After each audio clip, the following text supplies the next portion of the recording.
Okay, so can I be heard? I've been wired up and I've been told that I can be heard. Thank you for a very, very intense and a session, I think, that gives us a lot to think about. I'm going to just try and summarize some key points that were made, and then I'm going to open it up to the audience. And I tried, you all said such interesting things that it was a struggle to actually put some points down. I think that the question that in my, when I talked about the whole debate around essentializing an experience on the bodies of women, I think many of you, more than actually opened up that question. Erin, Charlotte, you spoke about this whole business of how the gaze may have been the same, but men and women were treated differently. I think you used, some of you used the word, you talked about the discursive field is different. There are gendered ways in which women have been treated. And you gave so many interesting examples. So I thought that was very fascinating, and I think maybe that is something that can be picked up in the conversation. Jan, you talked about embodiment, and I thought that, again, that's something which is so interesting, the haptic, the whole business of the sweat and the tears. I was so taken up by that entire, discussion of the woman and using your body as a practitioner. So maybe we can, open up questions there. The question of infrastructure came up, in at least 3 presentations. You talked about the highway, the road, networks, what is it that modes of communication, and how did women actually get their work through? I mean, what happened? So I think that there's that strain working. A description of process. Almost all of you talked about process. Even in the last presentation, Kaimei, you described, her entire process. I thought that the whole idea of making images rather than taking images, that again was a thread working through all the presentations. Salvaging work. I thought that came up in your presentation about how does one retrieve, both with Nina Lien and the 2 Mexican photographers, how does one now retrieve work that is not in the public domain, and how does one actually access this work now that these women have been marginalized? I thought that in the last presentation, the whole idea of what happens when a woman has it all. We've been talking about the marginalization of women and women being on the margins, and here is this woman who's as powerful, if not more. So she is this very powerful woman, and she has it all, and there she is. So let's open up for conversation on that note. Anybody willing to go for the first question? Hi, I was actually in Shanghai in April, and I was really impressed. But just the 2 talking about Chen Man and the other artists as well, I've just been really taken by the power of Chinese women, and I just wondered what it is, because it's something that really struck me when I was in China, and what we can learn from them in the West.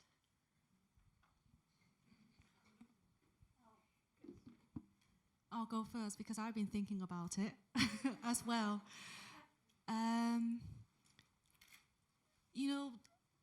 Kaimei, you said Mao Zedong, our dear leader, that many years ago, he basically liberated Chinese women. He said women are equal to men. So thinking back, I think that actually was very, very important. I think at the time he probably needed to mobilize, all the supporters, but the end result is we really had a lot of very, very strong Chinese women. My mother is, on my personal level, she's an example. She named me Yen, basically means rock. She wanted me to be as strong as a rock. So I think as a Chinese girl, I'm not alone, but I think, thinking back, I was never told something like, because you're a girl, so you can't do that.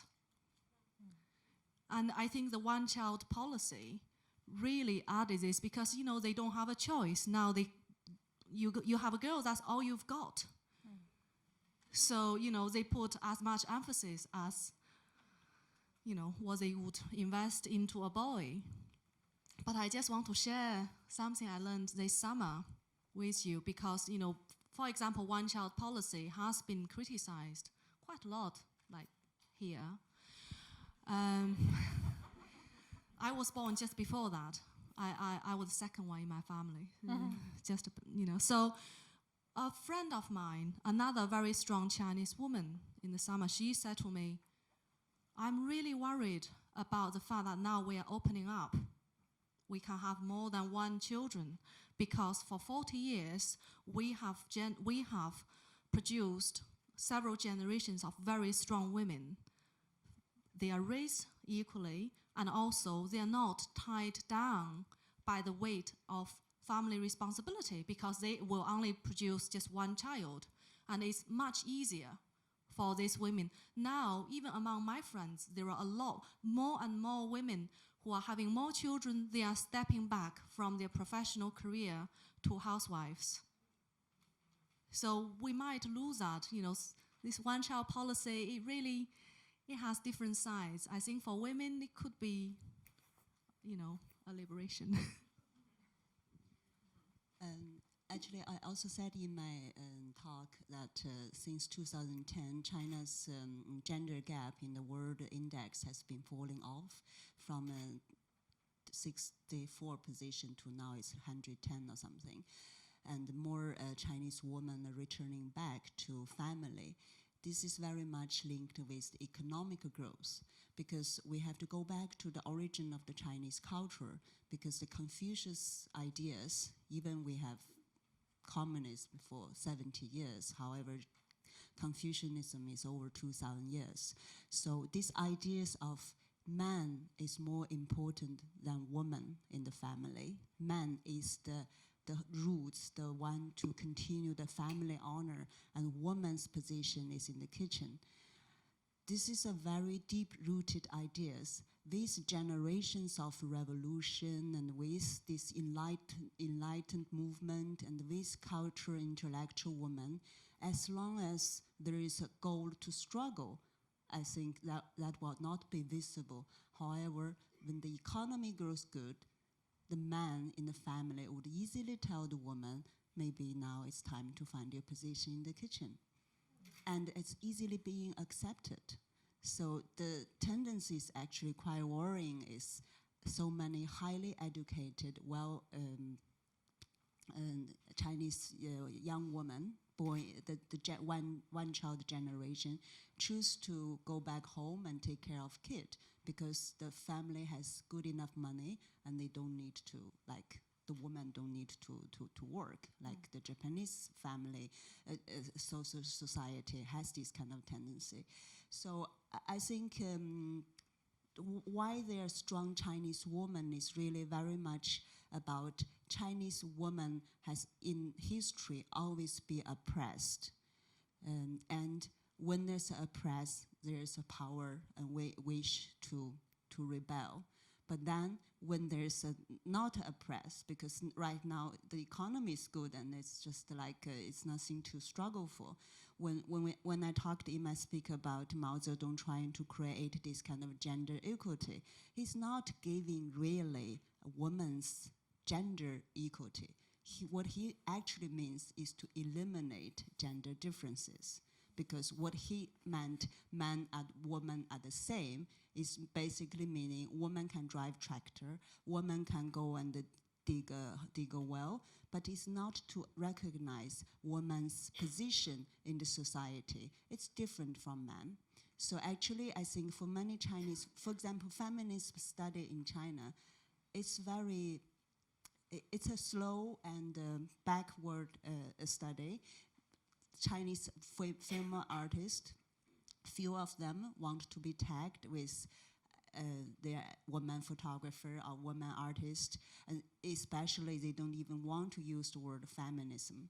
So it's a strong tendency of trying not to be being that kind of strong woman in the society. And which is, I think Chen Man is just a very unique case because she represents really everything what a man probably should have, but she did it.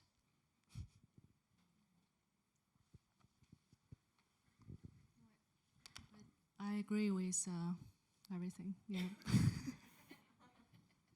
I'm sorry, but I did a little bit of a net search on her, and in one of her interviews, she said, I think she was asked this question in one of her interviews, that what is the difference between you and other male fashion photographers? And she said, I employ more people in my studio or something to that effect. It's quite... Yes, actually, I asked the same question to Chen Man. Chen Man said that I can make my female setters nude. They were like these two most beautiful women in China. They are the superstar in China. Right. They would never pose naked in any other photographers except for Chen Man. Yeah. Other questions? So I have a question for Ileana in the meanwhile, while somebody else asks a question. I was very, very struck by the two women, and I was wondering whether you wanted to speak a little bit about where they are now, and how did they get rediscovered? I mean, who rediscovered them, and how is their work being framed now? Is it being seen as just as women photographers? Is it part of just looking at photographers who emerged out of the revolution? I mean, what is the frame now, and what do they feel about their own presence today? I mean, because I know that there was some work done with them recently, so I just thought you might want to tell people about that. Sure, thank you for that question. So this was a very kind of short summary, really, of work that I have been doing with both Margarita Montealegre and Claudia Gordillo for the past 10 years.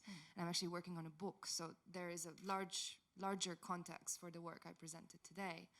But what I want to say is that these women are not marginal in the sense that maybe all of you imagine, and I tried to kind of convey that.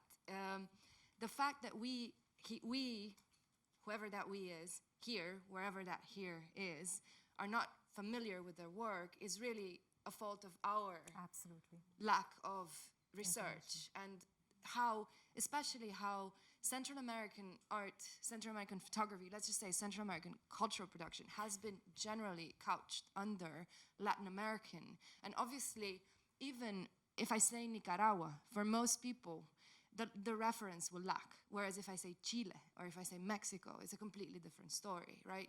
So I find that, there's really, like, if we are to truly, decolonize the way that we're looking at histories of photography, particularly those originating in Latin America, maybe we should reframe the ways in which we ask these questions to start with. So if we are to position ourselves from within Nicaragua, the work that I've been trying to do really is to acknowledge the fact that these women have a very important standing in their country. They're recognized at a Central American level. Now, there is first of all, like, material circumstances that limit, in many ways, the ways in which their work has been preserved and can be shown. But secondly, there is also, a huge amount of difficulty for them to show work in international venues. And that is an infrastructural problem that, the commercial art world, industry of art and photography has at some point to really confront. So I think that there is a contribution that, people like myself or other researchers can do. But what I really want to emphasize is that these women are not marginal. I really kind of want to go against that and to say that it's just simply a matter of perspective. Just one more point that I wanted to mention. So Claudia and Margarita began their careers during the Sandinista revolution. And by comparison to other countries or contexts, this revolution took up the majority of their kind of youthful years, right? It kind of went into their 40s, even 50s. And they each distanced themselves from that project in different ways, and they look back at it in different ways. But both of them have continued to kind of excavate their own archives. So they're constantly kind of looking at material, trying to think through it. And there is also that recovery project that you mentioned and I tried to hint at, and which is made very problematic by the current context in Nicaragua. Their work is almost exclusively seen through a political lens. And again, that I think is a mistake. So what I've tried to do is to like kind of detach it, to kind of, if we look at it from a kind of more layered perspective, the political is just one layered really. And there's a larger picture that deserves to be looked at. And so I think right now, which is amazing, both of them are looking at this work of a lifetime, really. Margarita has actually continued to photograph, and quite extensively. She's been very involved with feminist organizations, and she has done a lot of work on the problem, the very big problem of feminicidios, so women who are being killed, usually through by domestic partners, and who are then not prosecuted, right? So this is a big problem in Nicaragua and in other contexts in Latin America. So she has continued working, but at the same time, she's kind of revisiting her entire archive. She's revisiting even pictures from her childhood that she's juxtaposing with the landscape of contemporary Manaus. So anyhow, so what I'm trying to explain is that, I think there's just so many very intricate and very complex kind of stories, and I really wanted to bring these women's work to you. And also, it's partly, I can do as much as I can, I can go only as far as I can go as one, person looking at this work. But really, it's also an invitation to you all to, dig deeper and to delve into that world. And Latin America is not just the Latin America that we see through the museums and institutions that bring that here. There's also, there's a lot more to the story of Latin America. And within this kind of global art movement, perhaps the real kind of advantage it gives is an opportunity to kind of peek past what is very much at the front, and to try to look into, because the people are there. Right. So it's just a matter of approaching them, really. Yeah.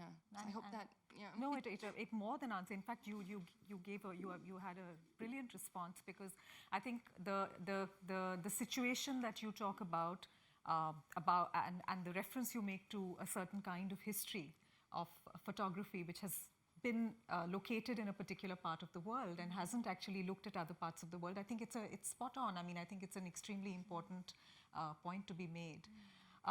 You did mention something about the material conditions of photography, and I was wondering whether we could, since I don't know whether there are any questions from the audience, and if I could invite somebody to ask a question. Okay, Anna. Can I grab one of those? Yes. I thought that was a really important point about our responsibility to research. But I also think it's really important to... sorry, have I got the wrong mic? Sorry. I thought it was a really important point, that the responsibility of the researchers, us as individuals, to look. One of the things we discovered in going around to different places doing the Fast Forward research workshops was not only are women's histories being left behind, but also there is a real lack of international knowledge in the world of photography, which is largely dominated by certain narratives.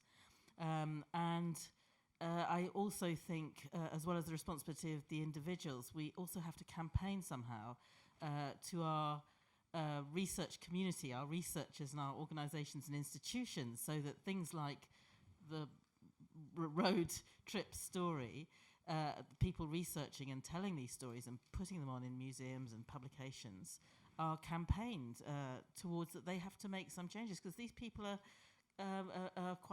very powerful in their fields. So I think there's a campaigning element to be done as well. Mm-hmm. Sorry, that was. What do you think? I mean, I don't know what. Would anybody like to respond to that? Charlene thinks about that road trip book. I agree. Oh, yeah, I agree with you. Yes, the Rosemary Gilliatt's work. I worked in a little bit at Library and Archives Canada, and then discovered at another conference when scholar Danielle Siemens presented on her road trip, and I was working in the Abbott Archive where I work, that these two women were doing these road trips in the exact same summer. And thinking to myself, why? Like, what is happening? And so my talk really was to sort of signal this idea of a campaign. My talk was very obvious. It was very giant red book about the road that leaves out a lot of things. And I am kind of in the early stages of beginning that campaign. I think an exhibition of Rosemary and Abbott together, I think, would be something to do. Mm-hmm. So I'm in the early stages of that. I'm going to propose it at some point for sure. Yeah, so yes, I agree with you. Sometimes I work in an institution that exhibits, so it's in some ways easy for me to just go for lunch with my curator because that's easy and to tell her about this and see what happens. But it's far more difficult in other ways. So that's an interesting kind of landscape to navigate, how to make these shows come to be. But yes, I agree with you.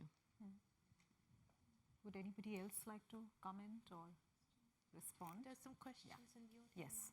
Do you want to pick? Yeah. Thank you. Just to follow up on that, I wanted to ask you whether your insight into that history and whether you have, like, for instance, talked to David Campany or to other, like, you said you had lunch with your boss, parenthesis, a woman. Whether, I mean, how does the very male-dominated world, even in the history of photography, react to these stories? And I think that's kind of a paradox in all these super interesting stories that, of course, we need to do the research ourselves and put it forward, etc. But also, I mean, looking into the audience of this conference, it's like 98% women, so there's this danger that we are kind of running in our own circulation system, and we need the men on board. Why aren't male curators, academics, etc. interested in, I mean, I recognize, thank you, there are some here, but why aren't they interested in attending a conference with the title, How Do Women Work? So there's a dilemma in that, I think. So I just wanted to ask whether, how have the reactions been in your male circulations? Yeah, I have not talked to David Campany. No, I haven't. But our director at the Ryerson Image Center is actually quite interested in this specific Abbott Gilead thing. So I'm lucky in that way that he's very open to it. That's such a big question. And even in preparing for this talk, I thought to myself, I'm going to take on David Campany and Robert Franken in like one talk. It's going to be interesting. But then I got to thinking a lot about, how would my talk be in thinking about Campany's book, and how might I be in conversation with some of those men that sort of do those kind of projects, and what would happen and what would be said. And it's very imaginary, but I did think about that, like what would happen or what would be said. Or I could imagine I've been in other situations where what is said to me is, well, our book wasn't doing like a book on women photographs, like that would be something that would be said. And I thought, well, then what is your book doing then a book of men? Like, it's just sort of this idea that, Abbott would never have wanted to be considered a woman photographer. I know that for sure. I think I can say that pretty clearly in having worked in the archive for as long as I have. But it's this pigeonholing and this desire to not be considered a woman photographer is a difficult thing to sort of traverse when I'm talking and thinking about ideas like this, because I think that's an automatic kind of thing that people want to do. Is like, oh, we're going to have an exhibition on 2 women on the road. It's like, well, how about an exhibition of 2 extraordinary photographers who did work on the road? So I think there's something, I'm still working on it in my own little campaigns every day. So I don't know if that answers your question, but could I compliment with a kind of an anecdote from one of the largest debates in Denmark in the cultural life this fall was, there was this, I think it was an American investigation into how few percentages of, museums bought art by women or something, very kind of talked about thing. Then a male director of the most important Kunsthalle, the Charlottenborg Kunsthalle in Copenhagen, he took it up. So he wrote in the newspapers, and he said, from now on, we will only next year show female artists or something like that. And it created a huge debate, and people were so supportive, and people wrote about it. And, one of the former ministers, a female minister, she said, he is my hero, and he was just heroized. And that was, in a sense, really good. But, it's been a debate for the last 20, 30 years. Women have organized symposiums and written debates and all that. So once there was this male manager who took up the question, it became an issue. So that's kind of little bit the sad paradox of it. Yeah. I agree. There's a question there and at the back. And okay, so now we have... Hi, David Campany.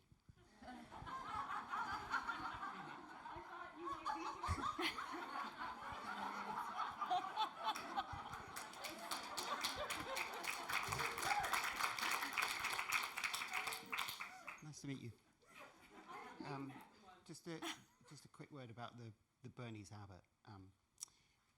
When that book came out, Steidl was about to publish it for the first time in that collected volume, and there were a few projects that I wanted in Open Road, which I couldn't have because they had either just been published, Vanessa Winchip's Chances on Jackson, a couple of others, and it's just a publishing thing that you don't tread on other publishers' toes. I mean, it was great that it was coming out with Steidl in a kind of full volume,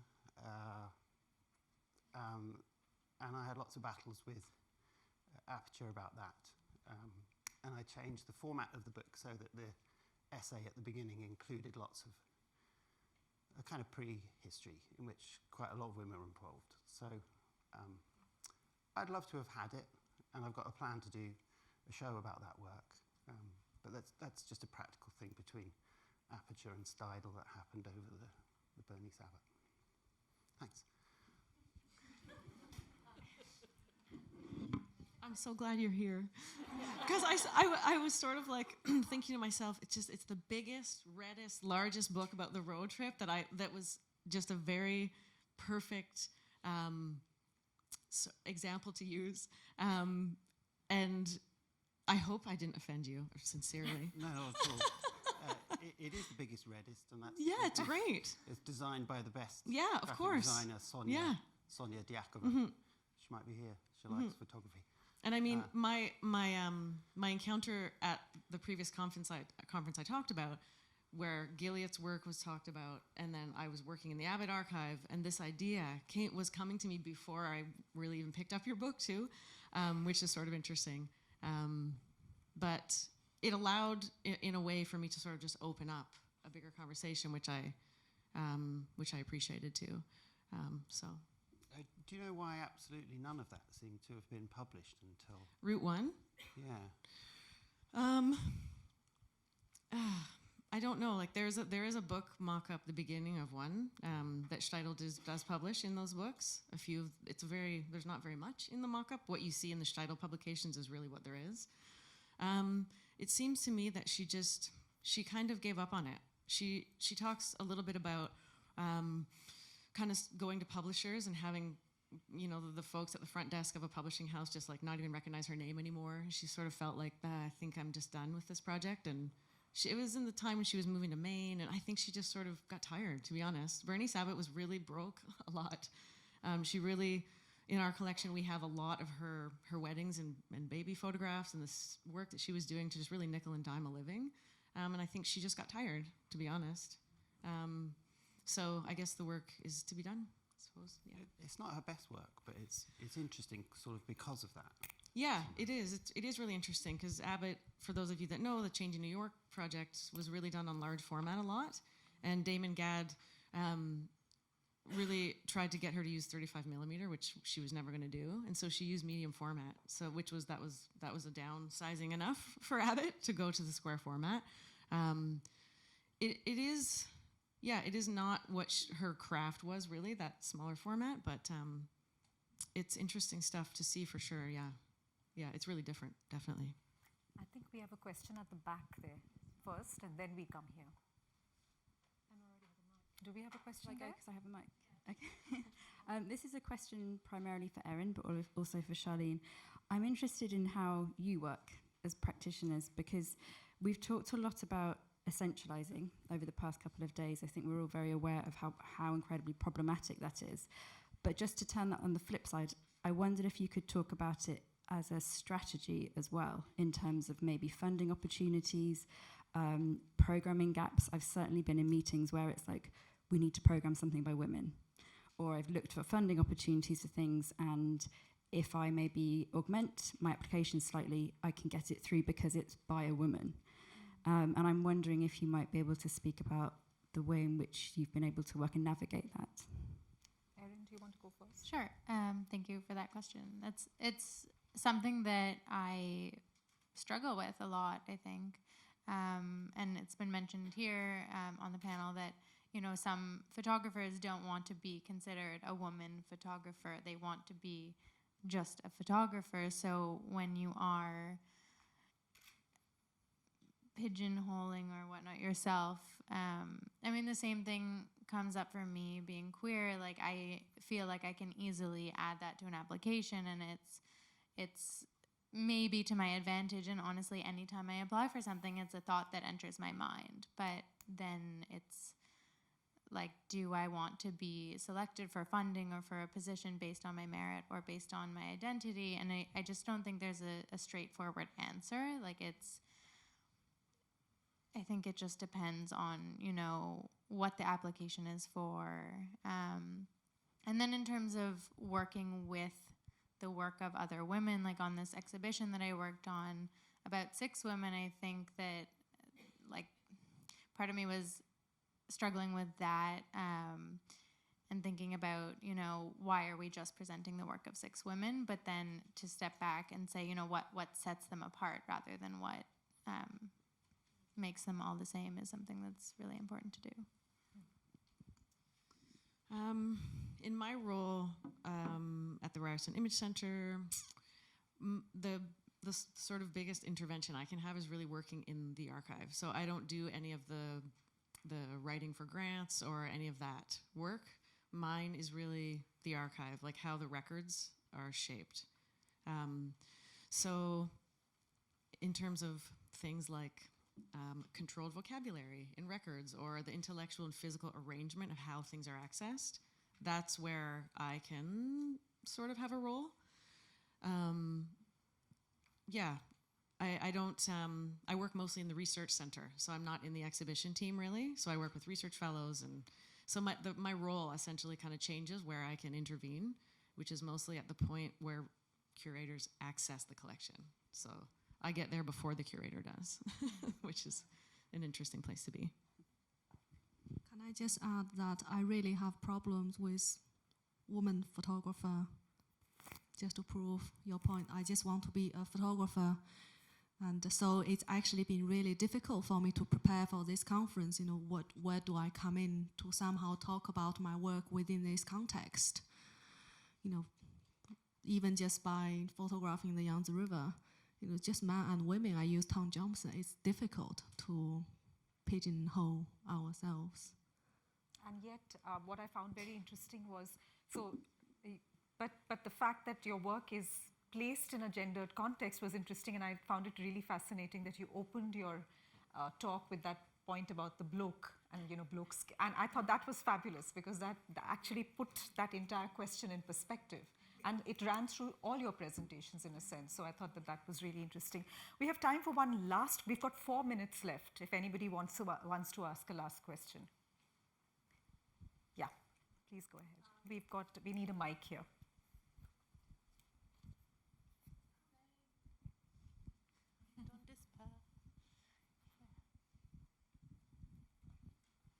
I was really interested in Chen Men's work, and I was wondering if you could speak a little bit more about how social media, and it seems like she really gets technology, and she really strikes me as someone who, born in 1980, you know, I'm sure like had a MySpace page, had a Facebook page, kind of really understands Instagram, really understands social media. So I was wondering if you can talk a little bit about how she has used that to really kind of push her work forward, and especially to a global audience.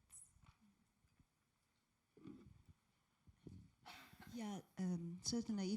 If you look for Instagram Chen Man, and that's her like international social media, and since Instagram is blocked in China, so in China she uses Weibo, and that's what I mean. That she has 9 million followers on Weibo, and on her Weibo she's very professional. Only publish links that related with her work.